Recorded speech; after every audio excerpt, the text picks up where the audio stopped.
Kaya pauli na may nagbayad lang mi sa TV. Oh. Nga sa iyo yung mga guys. Ako diya.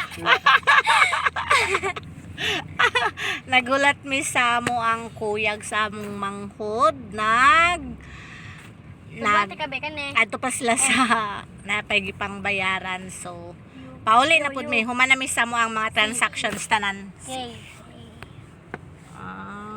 Tapos nagpalit mi kagay na nagpalit mi og tiles tapos na pa. May mga pinalit nila. So wala kuyog-kuyog lang may kuyog baboy.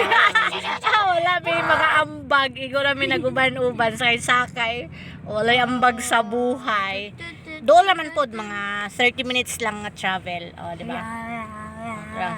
Iyahay kini. Tapos Aga po din ako no. gipanggutom nangaon og bagong bayan nga tinapay o kinsa nagkaon nani. Kaming di ka Jiren. Nagkaon sila kay gipanggutom. Wala man may kwarta nga ikakaon sa gawas. So nagpalit na lang mi og bagong bayan tapos pag uli na mo magluto na lang pud mi og sudan no. Fries. Tipid-tipid pud ta panagsaoy. Wala tay kwarta grabe pimples oh. Mao lang to guys. Bye bye.